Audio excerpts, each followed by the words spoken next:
Greetings once again, ladies and gentlemen, and welcome back to my playthrough of Pokemon Gold, Silver, and Crystal. Today is the day I take on the Elite Four. However, before I get to that, I have some explaining to do, as you are probably wondering why Chris is capturing some seemingly random Pokemon. Putting it simply, I wasn't really happy with the options available for putting together a team in Crystal version. I had maybe 3 Pokemon at the level where they could face the Elite Four and hold their own, and of course I had the Beast Trio.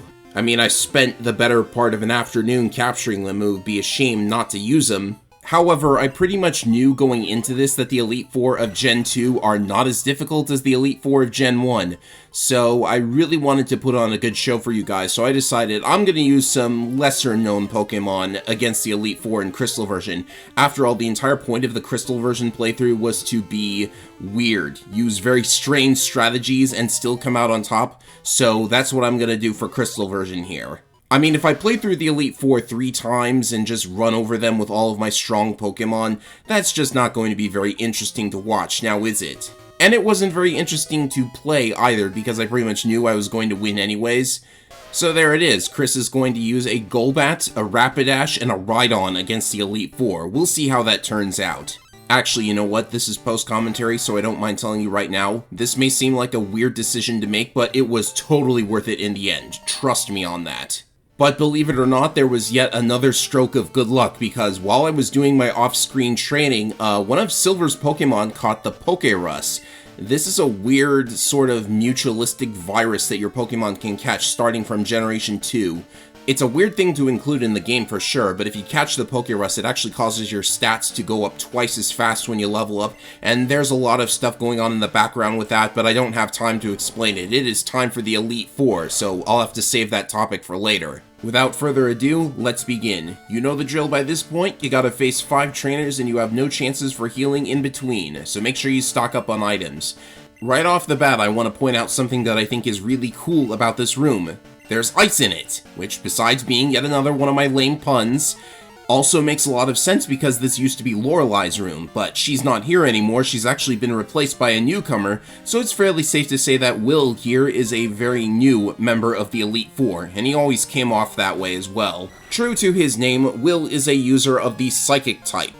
In particular, he likes to use a lot of confusion attacks, so my first inclination was to give Will a taste of his own medicine, send out a Golbat and use Confuse Ray, and I am aware that Golbat is weak to the Psychic type, but it's not going to matter if Will's Pokemon cannot hit me because they keep attacking themselves in their confusion.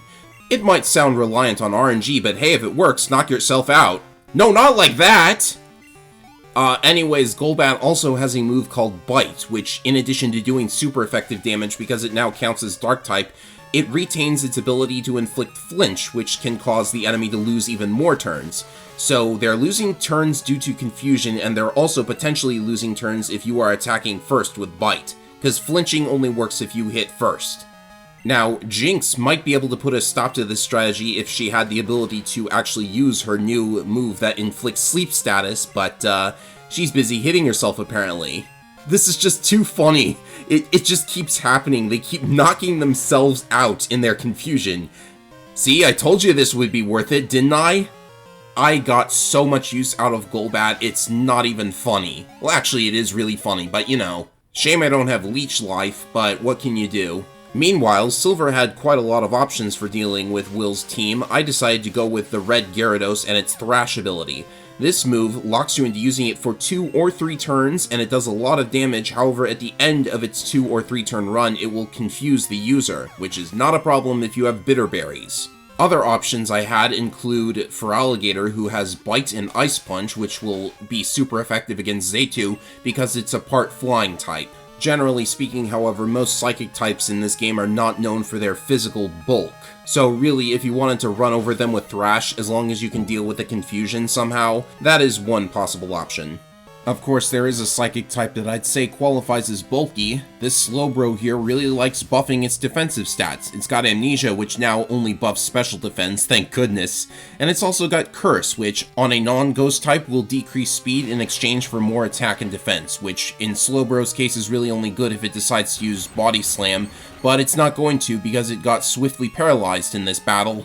Chris in particular has a Meganium with Razor Leaf, which is not only super effective, if Razor Leaf manages to land a crit, it will ignore all of these defensive buffs. Very nice. Will's remaining team members are Executor and another Zaytu. The Zaytu isn't really that much stronger than the first one was, and Executor, well, it doesn't have any grass-type damaging moves, so, I guess do whatever you want with this guy. Ice Punch is still super effective against him, and both Gold and Silver have an Ice Punch user. Feraligator's not even at risk due to the lack of any grass moves. And if you'd like to avoid the psychic attacks entirely, getting a Dark type for this battle isn't a bad idea either. Psychic does happen to do quite a bit of damage as it happens. At any rate, with Will taken down, we only have 4 more trainers to go, and this time around the Elite Four haven't exactly put their best foot forward. Back in Gen 1, Lorelei was very difficult to find a way to get around, but this time around, the first battle is probably not the easiest, but definitely not the strongest either. So let's see what's in store for us next. We step into the next room and find a forest-like area, and waiting for us is a familiar face to anybody who played Gen 1. It's Koga. Yeah. I appreciate showing that a gym leader can be promoted to an Elite Four member, but come on.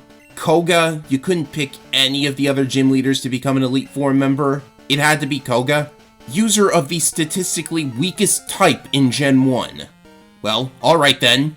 You want to get absolutely crushed by Alakazam yet again? Sure, why not? Well, at least Koga introduces us to a new bug type, Ariados, the evolved form of Spinarak, which Bugsy should have had again, but, you know. Ariados has a couple of interesting moves in its toolkit, but you're not really going to see those in the gold or silver versions of this fight because poison types just get wrecked by Alakazam, and Silver also has Gengar, who has now learned Dream Eater. That is also a psychic type move, so that's going to just eat away at Koga's Pokemon very quickly. I just don't know what to say about this guy. He's the poison-type gym leader. What am I gonna say? Oh wait, I guess I can explain one of the moves he was using. So Ariados has a move called Baton Pass. What it does is, it switches to one of your other Pokemon, however the outgoing Pokemon gives all of its stat buffs to the incoming Pokemon. So in this case, Ariados passed an evasion boost to Forretress, and Forretress is the evolved form of Pineco. It's actually a very bulky Pokemon, however it is Bug Steel type, which doesn't fit with the Poison type team here, but whatever. So it's double weak to Fire, which is why Chris has the Rapidash here. Sadly, it only knows Ember and Fire Spin for Fire-type moves, but I've equipped it with Charcoal, so this should be enough damage to take out Forretress before it decides to explode, which is something that it can do. What exactly is it with ninjas and exploding, by the way? And after that, we get to deal with Muck, which has Minimize, which is another evasion-boosting move.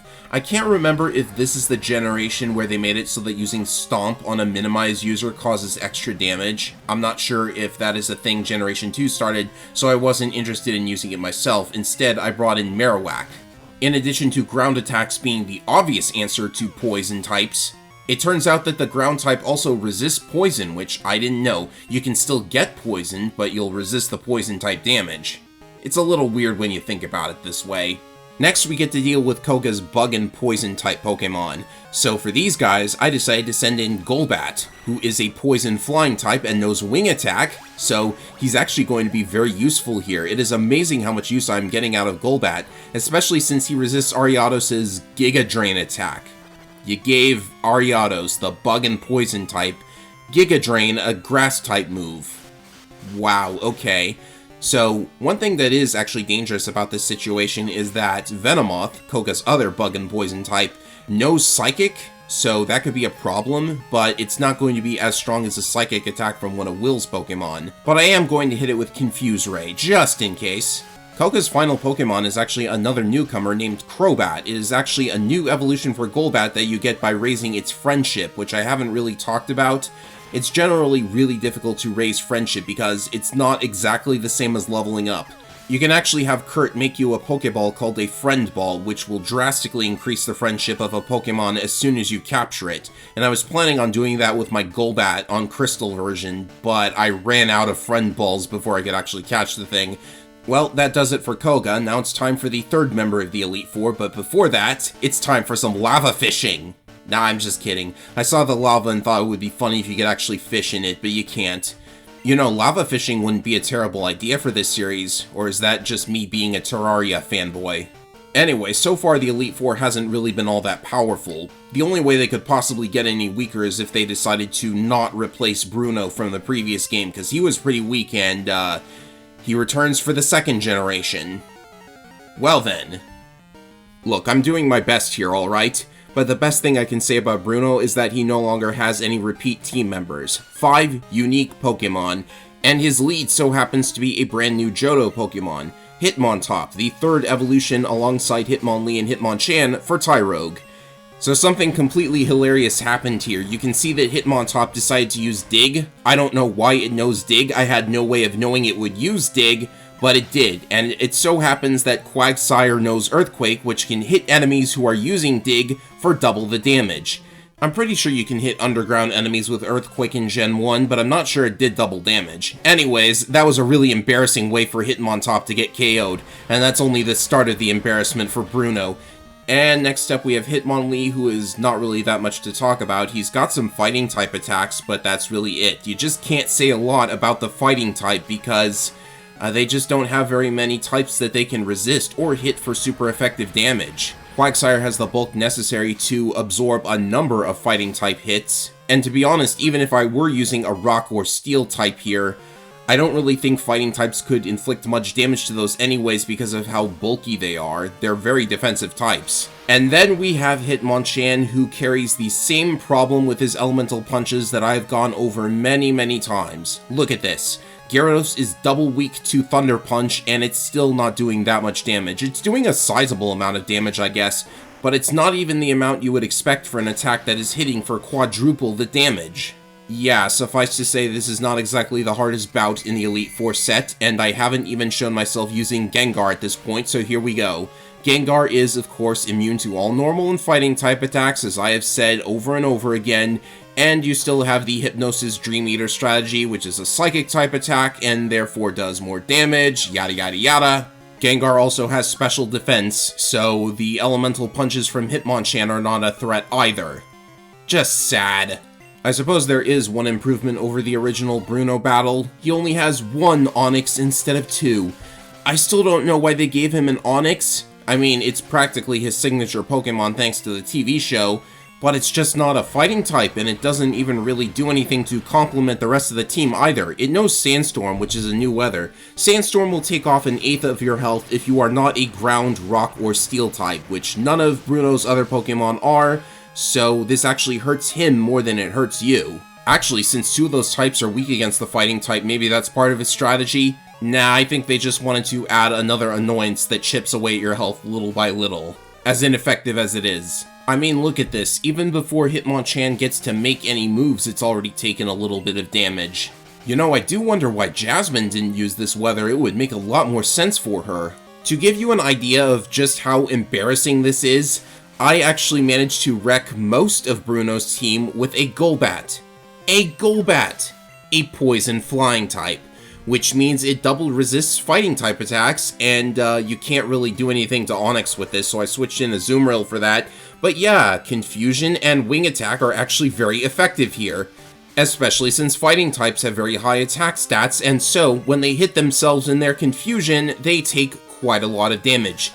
Just as long as they don't have any surprises for me, say, Rock Slide on a fighting type. Well, okay, I guess I should have expected that. Of course, if I were playing this seriously, like Gold is, I would just use Kadabra or Alakazam and a Psychic attack, and that should be enough to take down Machamp in one shot. Machamp should definitely not have the special defense necessary to resist even one Psychic attack, no matter how strong your Kadabra or Alakazam is. Otherwise, you'll want to watch out for the move Cross Chop. This move only has 5 power points and has low accuracy, however, it has a very high critical hit ratio. As you can see, Meganium managed to get crit by this move shortly after inflicting paralysis with a Body Slam, and even though I set up Reflect, critical hits apparently ignore that too. Luckily, now that Machamp is paralyzed, it should be very easy and very simple to mop up the rest of his hit points and claim victory. So I will take this moment to put Marowak in the spotlight one more time. Meanwhile, over in Silver's version of this battle, we already know what's going to happen here. Yep, Gengar uses Dream Eater, and that claims victory for Silver.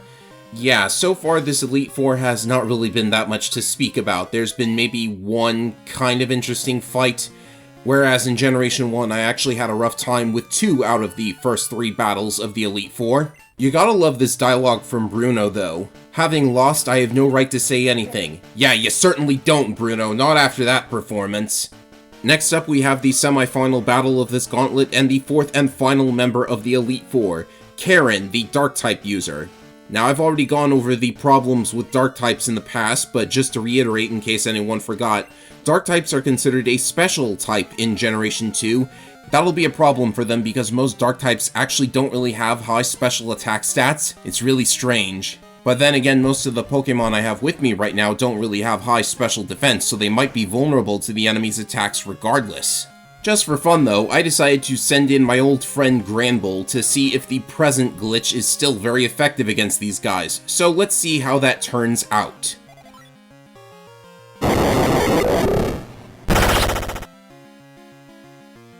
Yep, seems pretty effective to me. I just love how this is turning out. I'm using Fairy types against Pokemon that would be weak to Fairy attacks, except I'm not Fairy type because Fairy type hasn't been invented yet. Anyways, up next, Karen has a Vileplume. A Vileplume. That's not a Dark type, Karen. What are you doing? It's not like there aren't enough Dark types to make a full team in this game. Why did they put a Vileplume here? All it can really do is Petal Dance, and if it uses it, it'll be locked into it for 3 turns. It's very easy to just switch into a Fire type to resist that, and it'll be confused once the move ends. So I really don't know what the point of Vileplume was. And she's got a Murkrow, which is a flying type, so I hit it with Ice Punch, etc, etc. This move, by the way, Feint Attack, it's actually misspelled. It should be F-E-I-N-T, and the idea behind this move is that it never misses. I mean, the damage is low, but it is nice that they have some additional moves that are like Swift, but in other types. Also, I didn't show this because the present glitch is funnier, but Umbreon was defeated by Silver with Machamp, and Vileplume was defeated by Silver with Lugia, so I am using those 2 legendaries here. You want to eliminate Umbreon fast because it has Sand Attack and Confuse Ray. That's not a fun combination to fight against at all. And Karen has a Gengar. I do not understand this team one tiny little bit. This Gengar is even weaker than the one Morty had because it doesn't have Shadow Ball, it just has Lick for damage. That's so awful. It also has Curse, which is as effective for the enemy as it ever was, and it also has Spite for reducing power points, which might be a problem if you didn't pack any Ethers, and it also has a new move called Destiny Bond, which gave me a real scare when I saw it. This is also one of Wobbuffet's moves, by the way. The way Destiny Bond works is that if you use it and your opponent KOs you, then your opponent will be instantly KO'd along with the user. Like with Explosion, this is a pretty good move for making the most out of a Pokemon that probably isn't going to get much else done with how much health it has left. Thing is, apparently Destiny Bond only works that way if you actually get hit by a damaging move your opponent used. If instead you fainted due to, say, burn damage or weather damage, then Destiny Bond isn't going to take your opponent with you. I mean, it makes sense. If Destiny Bond kills whatever killed you, then it makes sense that if you killed you because your own burn wound killed you, then of course it's going to kill you. Did that make any sense to anybody? Anyways, I thought that was completely funny, so I had to show it. Karen's final Pokemon is known as Houndoom, and this one actually gave me some trouble. Unlike the other Pokemon, this one has a decent Dark-type move. Crunch does a lot more damage than Feint Attack, and it actually has a chance of reducing your special defense. So if you don't switch out to get rid of the status debuff, then you might be getting hit for more damage than you'd expect. And again, most of my Pokemon don't really have high special defense, so Crunch is already a threat for that reason. Combine that with some pretty decent bulk and you can see that Gold has actually been given a pretty fair run for his money. I now have no choice but to send in the legendary Ho-Oh. I still really hate calling it that. And just look at this sprite, by the way, it's completely awful. There's no yellow on this sprite at all. What an awful back sprite. I guess they must have fixed this in Crystal version. As you might have noticed already, there are actually 2 different sprites for each Pokemon, one in Gold version and one in Silver version. Crystal version actually uses a combination of sprites from both versions, usually picking out the better of the 2 sprites, and you can definitely see that they made very good choices when choosing what to animate. As you can see, I'm using Gust of all things, because Sacred Fire would be resisted as Houndoom is part Fire type. Recover is also another option if you want to save on Hyper Potions, but bear in mind that the Hyper Potion will always go first, whereas Recover may go second if you do not outspeed this Houndoom, which I don't think I do. After a fairly lengthy battle of attrition, Houndoom finally goes down and Karen is finally defeated, which means there is only one battle left. The champion, whose identity is probably really obvious even if you haven't played the game already. I mean, there's one guy with a unique sprite that we haven't really battled yet in this game, and we know he's pretty strong because he was an Elite Four member in Generation 1. Also, his room was redesigned in Crystal version. It's actually really nice. So, how does the rank of champion work exactly? Like, is it legal for an Elite Four member to just become champion out of the blue? I made another pun. Joking aside, what can we say about Lance? Well, like in Generation 1, there aren't enough dragons to fill out an entire team, so Lance has a couple of Pokemon that are dragon-like, but aren't dragon-type, such as Gyarados, and for the champion battle, I think that's fine. The champion should have a wider variety of Pokemon than the Elite Four that came before him. He starts off with Gyarados, who is, of course, double weak to electric attacks, which I actually have this time, so he's not really that difficult to defeat on his own. However, Gyarados does do something interesting. You'll notice he opened with Rain Dance, which will make it rain for 5 turns, and that's important because in addition to powering up water attacks, it makes a move called Thunder have 100% accuracy. Not just any electric attack, oh no, not Thunderbolt, not Thunder Shock, just Thunder. Weird. This is important because his first Dragonite, and yes, there are multiple Dragonite, has Thunder and Thunder Wave as well. So they actually got the AI to use a support move correctly, even though I just wiped out his Dragonite with a single Ice Punch because they're still double weak to Ice, and this time Ice is a lot more accessible to the player. But if one Dragonite wasn't enough for you, how about a second? This one has Blizzard. Oh man, you know what I just thought about? Lance and his 3 Dragonites almost kinda reminds me of Seto Kaiba and his 3 Blue Eyes White Dragons. That's uncanny! Of course, you don't exactly need Exodia to beat Dragonite when you have Ice Punches. Seriously, the fact that that TM is so readily available all the way back in Goldenrod City makes me feel like I'm cheating. I mean, geez, I already feel bad about using Alakazam and Gengar since they're trait evolutions and the game might not be designed with trait evolutions in mind, since you have to interact with another player to get them. Just keep in mind that Dragonite also knows Thunder Wave, a very annoying move. You do not want to get paralyzed in this fight. Luckily, Lance also seems to have an unhealthy obsession with Hyper Beam, which is a move I'm sure you're already well familiar with. If you're able to survive a Hyper Beam, you can actually get into a comfortable rhythm where you survive a Hyper Beam, use the forced recharge turn to attack, and then on the next Hyper Beam turn, heal yourself, which will always take priority over the enemy's move, and then you will be able to attack on the forced recharge turn again. This is, of course, assuming you have lots of Hyper Potions and aren't just using Ice Punch anyways. And would you look at Feraligatr here, survived on only 4 health while paralyzed and is able to finish off the last Dragonite anyways. I firmly believe that Feraligatr is the best starter in Generation 2. Now then, since I believe the Crystal version of this fight is the most interesting of the 3, I'm going to focus on that exclusively from now on. I mean, if you want to see someone use Ice Punch on all of Lance's Pokemon, I guess play the game yourself and do it that way if you wish. Nah, you want to see weird strategies, like using Rollout to defeat Gyarados. Water doesn't resist rocks, so this is technically super effective damage. Unfortunately, Dragonite came in next and used Thunder, which did not miss. Rain Dance was not in effect, so this had a chance to miss, and that unfortunately defeated Azumarill. So next I send in Marowak, who is going to be immune to Thunder Wave and Thunder, and also has Icy Wind still, so I do have a way to do quadruple damage against Dragonite and slow it down. I am amazed that this is actually working out so well. Putting Icy Wind on Marowak does not seem like it should have been as effective as it is turning out to be, but it is turning out to be very effective. This Dragonite is stuck with Twister, which is a really weak Dragon-type move, and it also attempted a Hyper Beam, but thankfully it misses, and Marowak is able to defeat the first Dragonite. Unfortunately, the second one knows Blizzard, so we need to switch up our strategy a little bit. Ice is not going to be fun to deal with as a ground type. So I decided to use a revive item on Azumarill and send her back in, and wouldn't you know it, the first thing she decides to do upon re-entering the battlefield is to survive a Hyper Beam with 1 HP remaining. What is going on here? Am I playing Gen 6? My Pokemon are hanging on by the skin of their teeth in every fight and they just refuse to go down. It's amazing! This kind of excitement is really making me fall in love with this series all over again, I gotta say. It's been a long time since I've had a battle turn out like this. Anyways, after some quick healing, I'm going to set up the rollout strategy again, and Defense Curl is actually extra helpful here because increasing your defense lets you resist normal and Dragon-type attacks better. In hindsight, it's possible that I could have set up 6 Defense Curls. That would be the maximum amount of defense and would really let me wall all of Dragonite's attacks, especially because the 3rd Dragonite actually has a really good Dragon-type move that it uses here. Outrage, which is a move similar to Thrash and Petal Dance. It will lock Dragonite into using that move 3 times, and after those 3 turns are done, Dragonite gets Confusion status.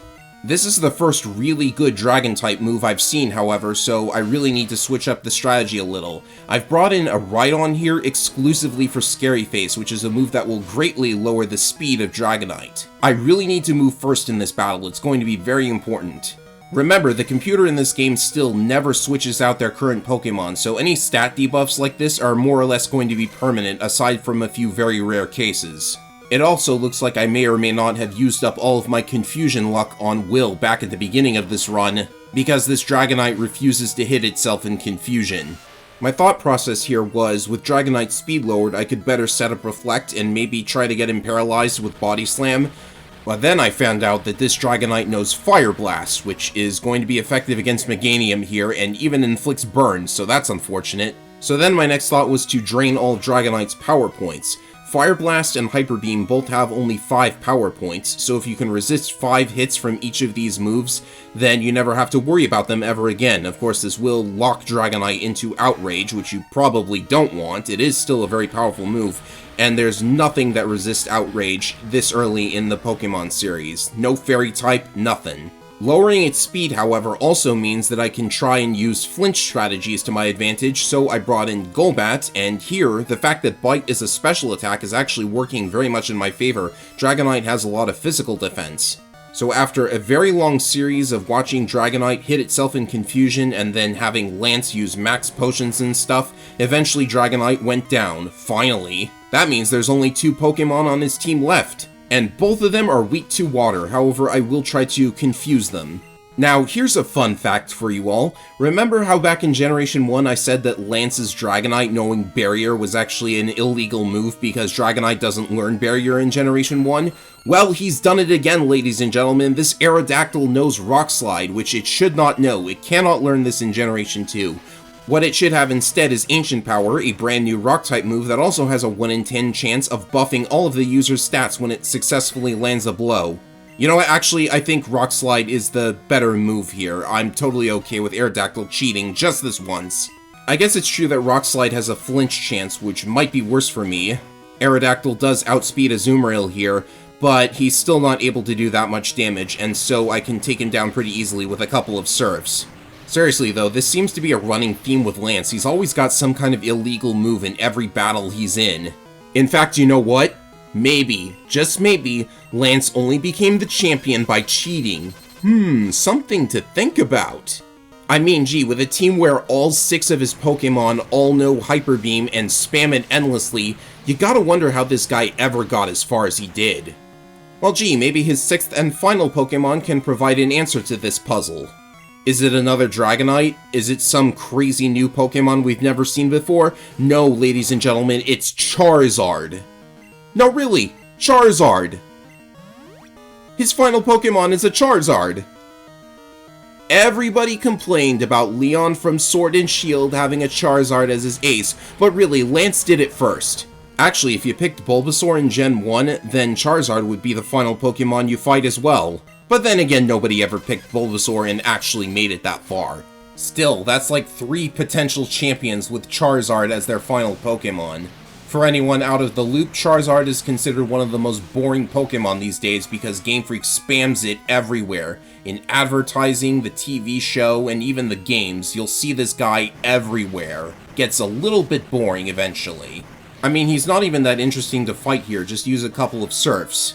I could use Rollout as a matter of fact because Charizard is double weak to Rock. Regardless, I can only hope that the anticlimactic end to this battle did not detract from the fact that it was one of the most epic battles I've ever had with this series in my life, gonna be perfectly honest. I mean, one of the themes of this playthrough has been using Pokemon that I've never really thought about using before, so in that regard, I'd say this playthrough has been a great success. I can certainly say that I've grown rather attached to Azumarill as a result of this playthrough. How appropriate to be using the Easter Egg Bunny in the month of April, am I right? I mean, I always knew Azumarill packed a punch, but that was after the physical special split got introduced, and it was also after Fairy type got introduced.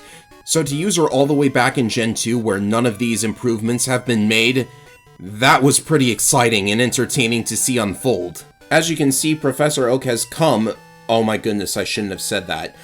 Professor Oak is here with a radio crew to congratulate us on becoming champion. If they'd gotten here just a little bit quicker, they might have caught the tail end of the battle, but I suppose I took a very long time training. They would have had no idea when to actually show up anyways. But then again, they always show up no matter when you complete the challenge. It could be the dead of night and they'll be here. But then again, you can challenge any gym leader at midnight, so I don't really think that's worth thinking about.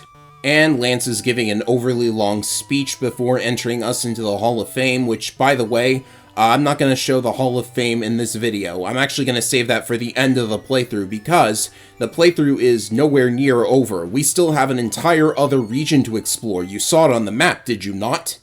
As a reward for completing the game, you get to explore the entirety of the setting of Generation 1 once again, albeit with some areas cut to save cartridge space because they were really pushing the limit on how much they could fit into these tiny little cartridges. As a result of that, however, fans are actually divided on whether or not Kanto constitutes a good post-game for Generation 2, because while it is great that you have an entire extra region to explore, which means more Pokemon to capture, including a couple of new Pokemon that were restricted to the post-game for some reason, there's not much in terms of plot or new places to explore in Kanto. I'd imagine that they couldn't really add too much to it because, again, they were pushing the limit of the cartridge. But it's been a while since I've experienced Gen 2's version of Kanto, so again, this is going to be something that I rediscover along with you guys. One thing's for certain though, the grand finale to Gen 2 is one of the most memorable moments of the entire franchise, so I'll be looking forward to that. But until then, we have some more badges to collect, more Pokemon to get, and we still aren't even technically done with the Johto region either, because there are still a couple items that I neglected to pick up, and there are some Pokemon that can be caught now that the game is completed as well. So indeed, there is still quite a bit left to get done, and I hope you guys will stick around for most of it if you've made it this far in my video series. I know the videos seem to be getting longer, 30 minutes here, 45 minutes there. I seem to be getting a bit burnt out with this whole process myself, so I think what I'm going to try to do is, in between Pokemon videos, there might be some other videos here and there, because there's still a lot of stuff that I want to actually do with my channel now. And there's some interesting stuff coming out in the next couple of months, so I'll be interested in that as well. So then, until next time, whatever crazy idea comes up next, I hope you guys will be interested in seeing it, and I hope I will do a good job entertaining as I seem to have these past couple of videos. Next time we wrap up the last couple of things from the Johto region, try to get enough Pokemon to enable mass transfer from Generation 1, and then we head to the Kanto region and collect a bunch of other stuff too. See you next time, everyone!